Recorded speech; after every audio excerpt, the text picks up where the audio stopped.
हम चंद्रशेखर भाई से नहीं कहते आप बसपा में विलय कर लीजिए। हम एक संघ की और संगठन का निर्माण कर रहे हैं जो इस देश में पूर्णतः सामाजिक परिवर्तन की लड़ाई को बहुत मजबूत करेगा। आज एक ही है, विचारधारा एक ही है, काम एक ही मिशन के लिए हो रहा है, लेकिन अलग अलग बटे हुए हैं। बस में चंद्रशेखर भाई ने पार्टी बनाई आजाद समाज पार्टी, पूरा उत्तर प्रदेश डरा हुआ है इस बात से कि जब दो झंडे हमारे पास आएंगे दो पार्टियों के, तो हम वोट किसको देंगे। हम लोग आज भी जो लड़ाई लड़ रहे हैं वो इसलिए लड़ रहे हैं कि आज भी देश में गैर बराबरियां हैं। सामूहिक रूप से इस विचारधारा को, जो अम्बेडकरवादी विचारधारा है, इसको मजबूत करने की जरूरत है और अलग अलग बटे हुए संगठन पार्टियों के नेताओं को भी। संगठनों से समाज का नुकसान, संगठनों से कभी समाज का नुकसान हुआ, पार्टियों से हुआ है। और मैंने जो शुरुआत की उसकी वजह सिर्फ एक है। नमस्कार, मैं ज्योति यादव और आप देख रहे हैं हिंद समाचार। इस वक्त प्रेस क्लब ऑफ इंडिया में मेरी मौजूदगी है। सीधे तौर पर कैमरामैन जूम इन करके जरा आपको एक बार तस्वीरें दिखा दें तो यहाँ पर क्या कुछ हुआ है वो आपको प्रेस कॉन्फ्रेंस के माध्यम से तो पता चल जाएगा, लेकिन हम अभिषेक जाट और उनके साथ जो लोग मौजूद हैं, जिस संगठन की या संघ बनाने की बातचीत की जा रही है, वो क्या कुछ होने वाला है, क्या कुछ कहेंगे अभिषेक? हमने आज की जो प्रेस कॉन्फ्रेंस की उसमें एक घोषणा की है कि आने वाली 23 सितंबर को दिल्ली में एनडीएमसी कन्वेंशन सेंटर में हम लोग एक संघ की और संगठन का निर्माण कर रहे हैं जो इस देश में पूर्णतः सामाजिक परिवर्तन की लड़ाई को बहुत मजबूत करेगा। इससे पहले भी आप संगठन बनाने की बात कर रहे हैं, संघ बनाने की बात कर रहे हैं, लेकिन और भी तमाम पार्टियां हैं, क्या आपको उन पर भरोसा नहीं है कि उनके साथ जाकर समाज के लिए काम करना चाहिए? मैं किसी भी पॉलिटिकल पार्टी की बात नहीं कर रहा हूँ। डॉक्टर बाबा साहेब अम्बेडकर ने कभी किसी एक की बात नहीं की, उन्होंने सभी की बात की, तो मैं भी सभी की बात कर रहा हूँ। अन्य पार्टियों का काम आप कैसे देखते हैं? मैंने सुना आपके प्रेस कॉन्फ्रेंस के माध्यम से कि आपने कहा कि आप उनसे इतना खुश नहीं हैं, तो कहीं ना कहीं लमसम आप नाखुश नजर आ रहे हैं। अन्य कौन सी पार्टी नाम लेके बताओ? आजाद समाज पार्टी, बहुजन समाज पार्टी, ये सब हमारी पार्टियां हैं। अन्य कौन सी है? ये तो हमारी है अपनी। कांग्रेस पार्टी। कांग्रेस पार्टी क्या पूछना? कांग्रेस पार्टी भी संविधान की चर्चा करने लगी है। कांग्रेस पार्टी कौन सा संविधान बचा रही है, हिंदुस्तान का या भारत का? आप बताओ, वो भारत का संविधान बचा रही है हिंदुस्तान का? क्या लगता है आपको? राहुल उनकी गांधी हिंदुस्तान का संविधान बचा रहा है, जो हमने नहीं पढ़ा। हमने तो भारत का संविधान पढ़ा है। पहले राहुल गांधी जी को बताओ कि इस देश का जो संविधान है वो भारत का, हिंदुस्तान का नहीं है। अगला सवाल। संगठन 23 तारीख का आपने आगाज किया है, तो उसमें क्या कुछ रणनीतियां बनाई गई हैं आपके मंच की तरफ से? हमने सारी जितनी बातें थी आज कॉन्फ्रेंस में रखी हैं और बाकी 23 तारीख के लिए भी कुछ छोड़िए, सारी चीजें 23 को भी बताएंगे। वो भी बहुत बड़ा दिन है। मैं आपको बताऊंगा कि लोकतंत्र में डॉक्टर बाबा साहेब अम्बेडकर के विचारधारा को एस्टेब्लिश करने के लिए 23 सितंबर इतिहास का बहुत बड़ा दिन साबित होगा। मुझे मुख्य कारण जानना है और मुझे लग रहा है कि बतौर दर्शक उन लोगों को भी जानना होगा कि अभिषेक जाटव ने जो शुरुआत करी है उसकी वजह क्या है, फिर मैं उनसे शिफ्ट करूंगी। मैंने जो शुरुआत की उसकी वजह सिर्फ एक है। ये पूरा आंदोलन दो शब्दों पे टिका है, सामाजिक परिवर्तन और आर्थिक मुक्ति का आंदोलन। देश में आज भी 90% आबादी के पास मात्र देश की, हम लोग आज भी जो लड़ाई लड़ रहे हैं वो इसलिए लड़ रहे हैं कि आज भी देश में गैर बराबरियां हैं। वो जब तक है क्योंकि बाबा साहेब अम्बेडकर ने संपूर्ण राष्ट्र की बात की। डॉक्टर बाबा साहेब अम्बेडकर ने सभी को समान शिक्षा, समान चिकित्सा, समान न्याय की बात की, लेकिन वो सभी को नहीं मिल रहा है। और जब हम इस बात को देखते हैं तो वो पता लगता है कि वो जब तक नहीं मिलेगा, जब तक इस देश में डॉक्टर बाबा साहेब अम्बेडकर की आइडियोलॉजी के साथ सरकार नहीं बनेगी। और सरकार कब तक नहीं बनेगी? जब तक हम लोग सामाजिक जड़ों को मजबूत नहीं करेंगे। आज सब लोग अपनी अलग अलग पॉलिटिकल पार्टी चला रहे हैं। लोकतंत्र में डॉक्टर बाबा साहेब अम्बेडकर के संविधान ने सबको राइट दिया है, सबको अधिकार है, लेकिन सामाजिक जड़ों को मजबूत करने की लड़ाई भी तो किसी को लड़नी पड़ेगी। हम उस लड़ाई को लड़ने के लिए तैयार। जनता से अगर एक बात रखना चाहें तो वो क्या हो? जनता से बात यह है कि आप सब लोग 23 सितंबर को ज्यादा से ज्यादा संख्या में दिल्ली के एनडीएमसी कन्वेंशन सेंटर जरूर पहुंचिएगा। आपका भाई और हम सब लोग पूरी मजबूती से आप सभी का इंतजार करेंगे। देश का इतिहास आप सभी का इंतजार करेगा। देश का इतिहास आप सभी का इंतजार करेगा। आप कैसे देख रहे हैं जो आगाज ऐलान आज सीधे तौर पर प्रेस कॉन्फ्रेंस के माध्यम से किया गया? देखिए, अभी तक जितने भी हमारे बहुजन समाज में अम्बेडकरवादी नेता आए हैं और जितने भी संगठन के लीडर आए हैं, उन्होंने अपनी अपनी विचारधारा को एक क्षेत्रीय, राज्य स्तर पर या फिर अपनी व्यक्तिगत विचारधारा के आधार पर भी चीजों को सीमित करने की कोशिश की गई। मुझे ये जानना है, जब आप ये बात कर रहे हैं तो आप किस पार्टी विशेष के लिए कर रहे हैं? मैं सभी बहुजन पार्टियों के लिए बात कर रहा हूँ, एएसपी, बीएसपी जो ठीक है। तो इसी दौरान जब हम लगातार समाज में काम कर रहे हैं और काफी लंबे समय से कर रहे हैं, तो समाज की बार बार ये मांग है कि कब तक हम टुकड़ों में बटे रहेंगे, कब तक हम अलग अलग संगठन, अलग अलग पार्टियों की और विचारधाराओं में बहते रहेंगे। बड़े संघर्ष और मेहनत से बड़ी कुर्बानियां देकर के हमारे महापुरुषों ने ये अधिकार हमें दिए हैं।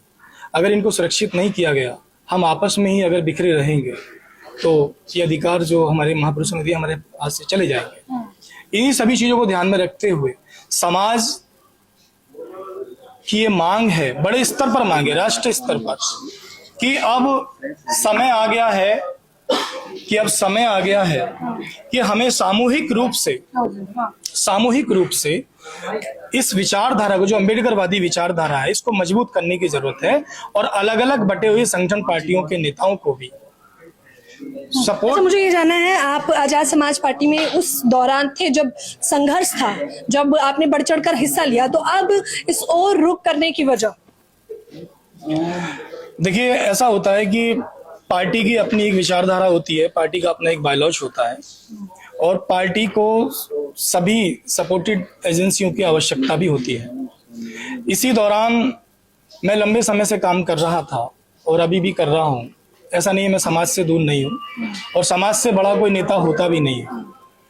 बस मुझे लगा कि हम एक अलग जो संघ है उसमें सभी पार्टी संगठनों को एकजुट करके अपने नेताओं को सपोर्ट कर सकते हैं, अपने संगठनों को मजबूत कर सकते हैं और समाज को उसके विकास कल्याण के लिए काम कर सकते हैं। तो आप लोगों ने प्रत्यक्ष तौर पर फिर तमाम पार्टियों को चताया भी होगा, बताने का प्रयास भी किया होगा, तो क्या उस तरफ से रुझान नहीं आया? देखिए, हम किसी नेता के कहने से या किसी लीडर के कहने से संगठन का या संघ का निर्माण स्थापना नहीं कर रहे हैं। ये समाज की मांग है, समाज की जरूरत है। इसलिए आप समझ सकते हैं कि पार्टी, अलग अलग पार्टियों में ग्रुप बने हुए हैं, समाज एक ही है, विचारधारा एक ही है, काम एक ही मिशन के लिए हो रहा है, लेकिन अलग अलग बटे हुए हैं। बस हमें तो बस इतनी सी जिम्मेदारी निभानी है कि मजबूती से उन सबको एक जगह खड़ा करके एक मंच पे लाना है, ताकि हम अपने सभी अधिकारों को सुरक्षित भी रख सकें और उनके हिस्से की जो लड़ाई है उसको और मजबूत कर सकें। उनके हिस्से की लड़ाई हम मजबूती से लड़ सके और तमाम जो अन्य पार्टियां हैं जो इसी बात की बात करती हैं, अम्बेडकरवाद की, उन लोगों को एकजुट करना है ये संगठन। हालांकि हम 23 तारीख को कवर करेंगे, लेकिन मेरा आपसे सीधे तौर पर सवाल है कि आप बताइए कि जो जनता है, जितनी भी पार्टियां आती हैं, जितने भी संगठन आते हैं, मैंने जितना कवर किया है, सभी लोग यही कहते हैं कि हम अम्बेडकरवादियों का आंदोलन करेंगे, SC ST OBC माइनॉरिटी का आंदोलन करेंगे, या तमाम वो लोग जिन्हें हमारी आवश्यकता है। दावे तो शुरू में यही किए जाते हैं, फिर जनता को बरगलाया जाता है।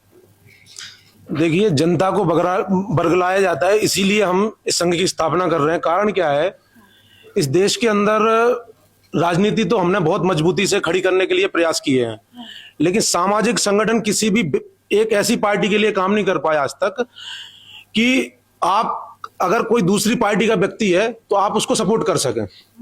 एक्चुअली क्या होता है कि भारत देश के अंदर बहुजन समाज पार्टी ने समाज के बीच में काम करा। उस समय सिर्फ बहुजन समाज पार्टी थी, पूरा समाज उसके साथ लग गया और पूरे समाज ने उसका सपोर्ट करा, 4-4 बार सरकार बनवाई। उसके बाद कई पार्टियां आई। आज वर्तमान में चंद्रशेखर भाई ने पार्टी बनाई आजाद समाज पार्टी। पूरा उत्तर प्रदेश डरा हुआ है इस बात से कि जब 2 झंडे हमारे पास आएंगे 2 पार्टियों के, तो हम वोट किसको देंगे। हमने अभिषेक भाई के साथ घूम के पूरे देश में देखा है, ये जो चिंता का विषय है कि युवाओं के बीच में और बुजुर्गों के बीच में जो चिंता का विषय है कि आखिर जब चुनाव आएंगे तो हम वोट किसको देंगे। एक तो दलित समाज को दूसरा व्यक्ति वोट देता नहीं है। जैसे तैसे करके हमने मेहनत की, अम्बेडकरवाद को बढ़ाया, बहुजन समाज को जोड़ा, तो थोड़ा बहुत बहुजन OBC समाज हमसे जुड़ा। लेकिन जब हमारे ही 2 झंडे, नीले झंडे आ जाएंगे तो हम स्वाभाविक है दो भाग में बट जाएंगे। अब बात आती है कि संगठन बनाने से दिक्कत होती है। आप संगठन बनाओगे तो इतने हजारों संगठन, लाखों संगठन चल रहे हैं, तो आप एक और नया संगठन लेके आए। लेकिन आपने तो जवाब में ही मुझे एक सवाल दे दिया। आपने कहा पहले ही जब आप जनता के बीच जाते हैं उत्तर प्रदेश में तो वो लोग 2 झंडे देख के कंफ्यूज होते हैं, ASP और BSP।